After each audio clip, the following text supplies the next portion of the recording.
No, are you feeling like you want So to stay masked? I'm gonna wear masks because I went to a concert. I went to a big concert and not enough people were wearing masks in the audience. Okay. Like a couple days ago, and I just Yeah. All right. wouldn't it be terrible if I got y'all sick? That Yeah. is so bad. We're not. That's seeing exactly what I don't want to do. Thank you for All right. thinking of that. So here we Yeah. are.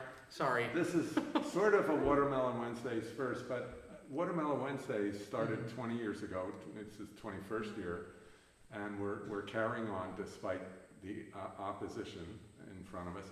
And part of our mission has been, well, there's several things we try to do. One is to bring great entertainment to this wonderful hall in the middle of this wonderful area.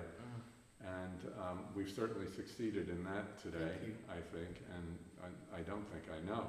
So there's that, and then there's the other thing that personally I want to keep live music alive. And Yes. of course, this is a very challenging time to keep live music alive. So this is our effort at keeping music as alive as possible.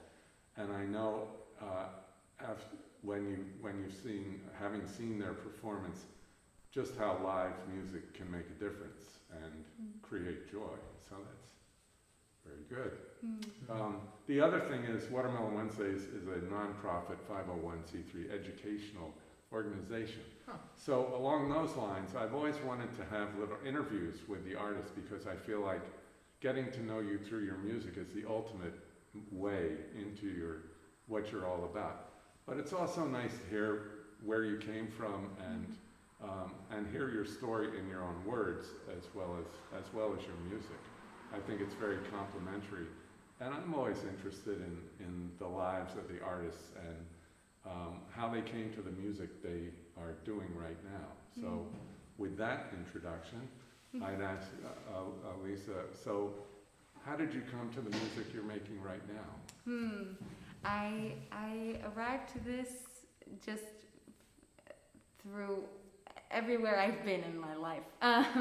I was raised by touring Latin folk musicians, and so I was steeped in Latin folk music, and also jazz, because all of the band members of my parents' band, Solicanto, all had a background in jazz as well. So I was hearing jazz and Latin folk and the Beatles and like Carole King and all in the same space throughout my childhood, really, really steeped in music. And from a very young age, so privileged to be experiencing live music like every other night of the year. So, and traveling all over the country in the minivan with my parents and just staying in green rooms and making toys out of the coffee cups and stirrers and things. So that was my childhood, and then I started to perform with them from a young age as well, because they put out a children's album of bilingual music, a Spanish and English children's album, and they had built-in backup singers with me and my twin brother. So we were on the stage just doing all the background parts for all of these children's songs, and so from there I was performing, listening, and also learning about how, just through practice, how music and live music specifically, it's one of those last forms of magic that we have on earth, of just being totally present together, sharing an experience, connecting, and feeling, like a space where you can really feel whatever it is you need to feel. But it's really incredible how live music can facilitate that. So that's my background, and then eventually I studied jazz. I was in a funk band and an a cappella group, so I learned about harmony and melody and groove, and I have been writing throughout that time, and I actually started writing in a really difficult period of my life as a way to just get through the pain. And then it became an ongoing coping mechanism. And then here I am. Then you met Mary and your career took off. Yeah, and then I met Mary Witt of the O-Tones, and it was like I was a little fire, and she just kept blowing on the flame until I became a little more of a bonfire. Well, I'm very... Didn't take much. I'm very indebted to Mary also because she called me and told me you'd be playing at the Iconic Social Club in Northampton. And so I thought, okay, I'll go. And I remember just sitting there being spellbound Oh, thank you. by your songs, by your singing and your playing. So thank you, Mary. You're welcome. And I'm so glad your mentoring has paid off very well. But it sounds like me as well. she's had plenty of other mentoring too. It sounds Yeah. like you grew up. Did you grow up in Cambridge? I did, yeah. So you're Cambridge born and bred. Yeah, Cambridge born and raised, and then I moved to Maine for college. I lived in Lewiston, Maine, Oh yeah. the town of Bates College, and I studied music throughout. It was never my major, but it was always my love. So I studied many other things that helped inform my writing and the way that I carry myself and the way that I see the world and know how to ask more questions. But music has always just been there throughout as a vehicle for everything else that's happened. When you were singing, I had sort of little glimpses of Cambridge and particularly Jack's bar, I guess it was. Remember Jack's on Mass Ave, where Bonnie Raitt used to play. Oh. So I was thinking, wow, this has touches of Bonnie Raitt there. Oh, That's pretty great. That's and very your kind. guitar playing is great, Thank and you. it's such a lovely sound. And then you've got this monster bass player. yeah, I know. So I Noah, love that. where do you get into the act? And Well, similar to how you got into the act, I was spellbound when I first heard Lisa play, which was at a house party at my friend Kira's house in Lexington when I was a senior in high school. And you were in your first year of college, and I was like, wow, this person's amazing. how much music were you making at the time? At the time, I was preparing to go to Berklee College of Music in the okay. fall, so I was on track to attempting to become a professional musician, which I'm still on track to doing someday. Say you're there. Yeah, you're doing Yeah. it. We're trying. It's this, as you said, it's an interesting time, but we can brush past that for a moment.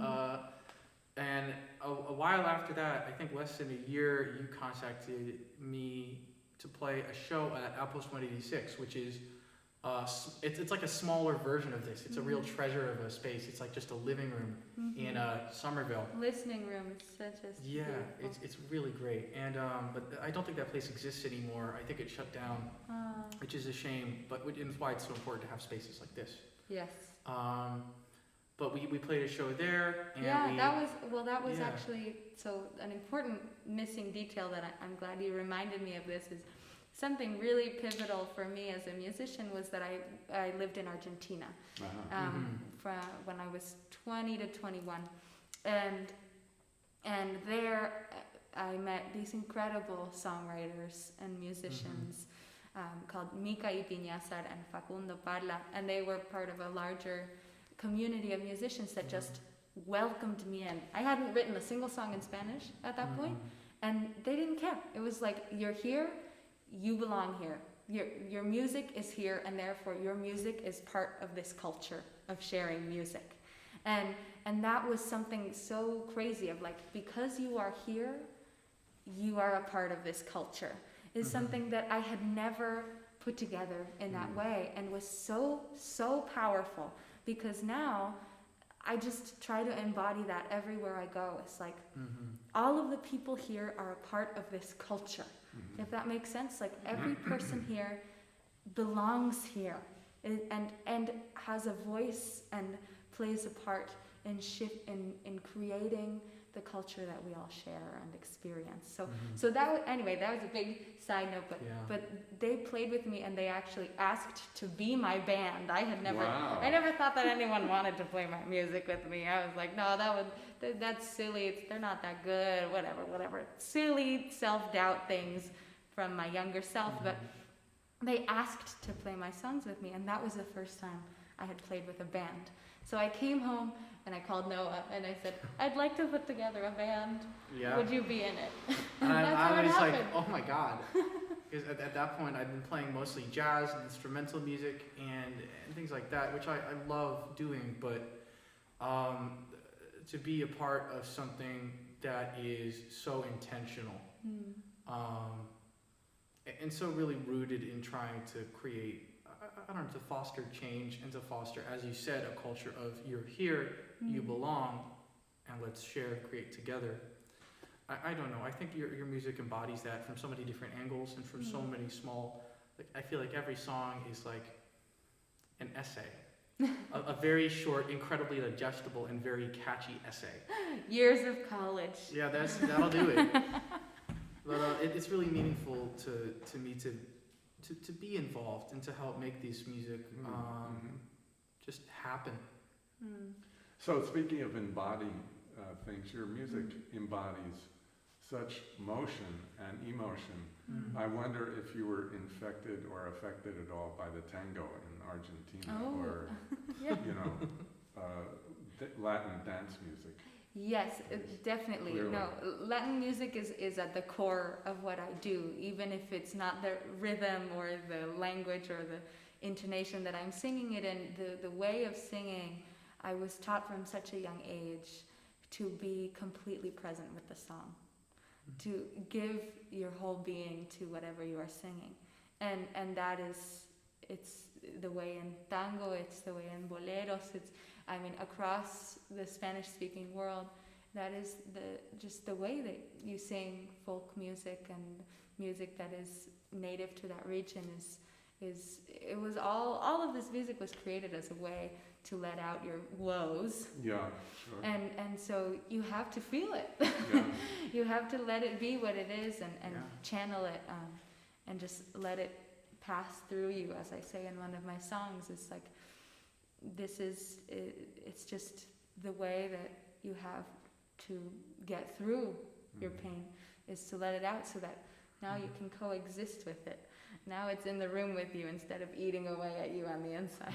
And now we have a way to get through the pain, and that's to listen to your music. Oh, yeah, thank you. Both of you. It was a fantastic show. Thank you so much for coming here and sharing, especially during these times. It's a real joy. Well, shows aren't possible without people who organize them and without audiences who come to them. Yeah. And So musicians. thank you for making that possible. Oh, you're welcome. It's a pleasure. It's a joy for me to be able to do that. And I encourage viewers to be as generous as possible. All the proceeds go to these people, these performers, and I'm happy to be able to do that. And I'm even happier to be able to have you in this space sharing your music. So thank you so much. Thank you, Paul. Thank you, everyone. Okay.